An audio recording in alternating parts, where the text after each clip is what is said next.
अरविंदर सिंह लवली दिल्ली कांग्रेस के अध्यक्ष बने हैं। लवली जी, एक समय था जिस समय कांग्रेस का पूरा सिक्का चलता था दिल्ली में। आज कांग्रेस तीसरे नंबर पर है और ऐसे मौके पर आपको दी गई है कमान, तो क्या मुश्किल है और क्या आपके लिए अपॉर्चुनिटी है, दोनों पे थोड़ा बताएं। देखिए, किसी भी राजनीतिक दल का उतार और चढ़ाव चलता रहता है, सबका समय अच्छा नहीं रहता। आज भारतीय जनता पार्टी जो है, जो देश की में लगातार 2 बार सरकार बनाई है, 2 MP थे इनके, तो राजनीतिक दलों का उतार चढ़ाव चलता रहता है। तो ये टेम्परेरी फेस है, लेकिन जिस तरीके का वातावरण पिछले 8 सालों के राज में देश के अंदर बना है, तो दिल्ली भी उससे अछूती नहीं है। आज दिल्ली के अंदर जो है लोग अनकंफर्टेबल हैं, व्यापार है नहीं है, अनएम्प्लॉयमेंट बढ़ रही है, महंगाई बढ़ रही है। और राहुल जी की भारत जोड़ो यात्रा के बाद जिस तरीके से लगातार वो देश के और दिल्ली के लोगों की आवाज़ उठा रहे हैं, खास करके गरीबों की, माइनॉरिटीज़ की, पिछड़े वर्ग की, दलित वर्ग की, तो लोगों के पास जो है कांग्रेस की तरफ देखने के अलावा कोई विकल्प जो है आज नहीं है। दिल्ली में केवल जरूरत इस बात की है कि कांग्रेस अपना संगठन जो है, संगठनात्मक जो ढांचा है, उसको मजबूत करे। और मैं समझता हूं कि एज अ अध्यक्ष मेरा काम भी यही है। मेरे से पहले जो अध्यक्ष थे उन्होंने भी बहुत मेहनत से काम किया, और हम तमाम पहले के अध्यक्ष, उससे पहले के अध्यक्ष और बाकी कांग्रेस के तमाम कार्यकर्ता, पूर्व मंत्री, पूर्व MLA, प्रेजेंट के सेटअप के लोग, तमाम लोगों को एक कोशिश करेंगे कि इकट्ठा करके जो है हम लोग दिल्ली के अंदर संगठन को खड़ा करें। और संगठन को खड़ा कर लेंगे तो कोई कारण नहीं है कि आने वाले समय में दिल्ली के लोग पुनः कांग्रेस में अपना जो है विश्वास न व्यक्त करें। लेकिन समय बहुत कम है, 2024 का चुनाव लगभग सामने है, गठबंधन भी लगभग फाइनल होने के कगार पर है, फिर उसके तुरंत बाद 2025 का विधानसभा चुनाव। ये जो वक्त है, इसके खिलाफ लड़ाई है आपकी, क्योंकि रेस लंबी है और समय कम है। जी, ठीक बात है, वक्त कम है, इसमें कोई दो राय की बात नहीं। लेकिन अगर हम लोग तमाम लोग एकजुटता के साथ जो है लगेंगे, तो मुझे उम्मीद है कि हम लोग अच्छा कर पाएंगे। और निश्चित तौर पे जो है हम लोग एक अच्छा ऑल्टरनेटिव दिल्ली के अंदर जो है उपयोग करेंगे। मेहनत ज़्यादा करनी पड़ेगी, इसमें कोई दो राय नहीं है। मुझे उम्मीद है कि तमाम कांग्रेस के लोग, हम लोग मिलजुल के जो है इस लड़ाई को आगे लेके जाएंगे। एक बात कही जाती है, जो कांग्रेस के हलकों में ये बात होती है कि अरविंदर सिंह लवली थोड़ा आम आदमी पार्टी को लेकर के सॉफ्ट है। क्या ये एक मैसेज, क्या आपको लगता है क्या कि ये जो मैसेज कई सारे लोग कहते हैं वो सही है? मैं तो, आप ही मेरा इंटरव्यू ले गए थे, उसके बाद ही लोगों ने कहना शुरू किया होगा। लेकिन अगर आप उस इंटरव्यू को देखेंगे तो आपको कहीं से नहीं लगेगा कि मेरा रुख उनकी तरफ। बाढ़ के मामले में प्रेस कॉन्फ्रेंस किसने की? मैंने की। और जो है जहां भी अभी आज भी मैं ये बात दोहरा रहा हूं कि दिल्ली के लोगों के हितों के लिए, दिल्ली के मुद्दों के लिए जिसके भी खिलाफ आवाज उठानी पड़ेगी, उसके खिलाफ हम लोग आवाज उठाएंगे। जहां तक बात ऑर्डिनेंस की थी, ऑर्डिनेंस पे मेरी राय जरूर थोड़ी सी अलग थी। वो इसलिए अलग थी कि जो 5 साल हम लोग ऑर्डिनेंस पे कहते रहे हैं, वही मैंने दोहराया, और आज तो मैं कांग्रेस पार्टी ने भी वही स्टैंड लिया। लेकिन ऑर्डिनेंस पे मेरी राय और बाकी चीजों में मेरी राय अलग अलग हो सकती है। मैंने उस दिन भी आपके इंटरव्यू में कहा था और आज भी हूं। इसलिए मेरा रुख सॉफ्ट या हार्ड होने का कोई मतलब नहीं है। जो कांग्रेस पार्टी का रुख है वो अरविंदर सिंह लवली का रुख है। जो हाईकमान का फैसला है उसके ऊपर जो है तमाम दिल्ली के कांग्रेस के लोग जो है वो एक्ट करेंगे।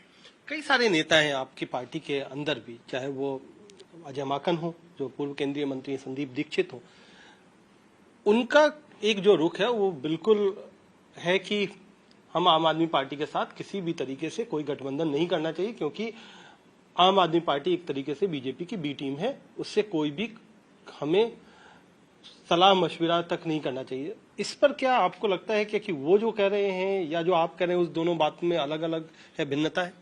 देखो, दोनों हमारी पार्टी के सीनियर लोग हैं, और कांग्रेस की खासियत ये है कि हर आदमी अपनी राय रखता है, और रखनी भी चाहिए। लोकतंत्र की सबसे बड़ी खासियत यही है, और यही कांग्रेस पार्टी की बेसिक बुनियाद है। तो सब लोगों ने अपने अपने विचार हाईकमान के सामने रखे हैं, और कांग्रेस का सभ्याचार और कल्चर भी यही है कि हम सब अपनी बात रखते हैं। उसके बाद जो कांग्रेस हाईकमान तय करे उसका फैसला जो है सर्वमान्य होता है।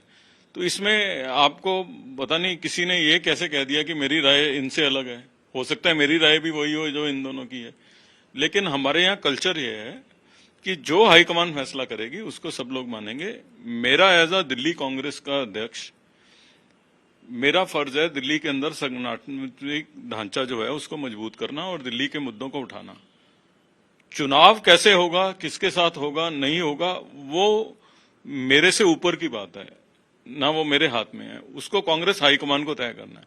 तो जो ऊपर से निर्देश आएगा उसको जो है हम लोग फॉलो करेंगे। अच्छा, आप कोई पहली दफा नहीं है कि अध्यक्ष बने, आप पहले भी अध्यक्ष रह चुके हैं और उस समय जो पार्टी की स्थिति थी और जो आज है, क्या उसमें कुछ आप बदलाव देखते हैं? उन परिस्थितियों में कुछ बदला है या लगभग कमोबेश वही स्थिति है जब आप पहली बार, जिस समय अरविंद केजरीवाल नए नए मुख्यमंत्री बने थे और आपको अध्यक्ष पद की जिम्मेदारी सौंपी गई थी, उस समय जो चुनौतियां थी कमोबेश वही चुनौतियां आज भी हैं? स्थिति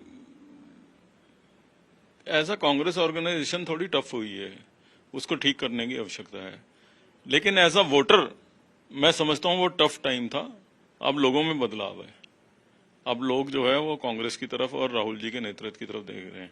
खरगे साहब के अध्यक्ष बनने के बाद निश्चित रूप से एक नई ऊर्जा पार्टी के अंदर आई है।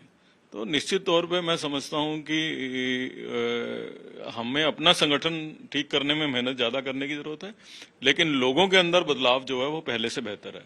एक और आप पर जो सवाल होता है वो होता है कि जिस समय आप अध्यक्ष थे उसके बाद आपने बीजेपी ज्वाइन की कुछ दिनों के लिए, उसको लेकर के कई लोग कहते हैं कि वो नहीं होना चाहिए था।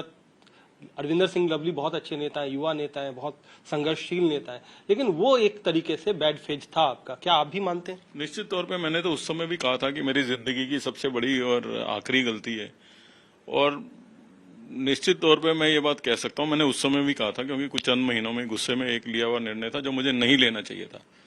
और मैं, बहुत सारे ऐसे हमारे साथी हैं जो गुस्से में निर्णय लेके दूसरी पार्टी में गए हैं, लेकिन इमोशनली कांग्रेस से जुड़े हुए हैं और कांग्रेस उनके डीएनए में है। मैं तो कोशिश करूंगा उन तमाम लोगों को भी जिनसे फायदा कांग्रेस को पहुंच सकता है वापस अपनी पार्टी के फोल्ड में लेके आए और कांग्रेस के लिए वो जो है कार्य करें।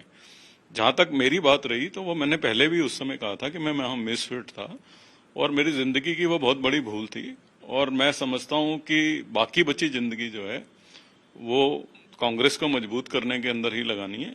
यही सोच के वापस आया था और टफ टाइम में वापस आया था और आगे भी संघर्ष करने के लिए तैयार हूं।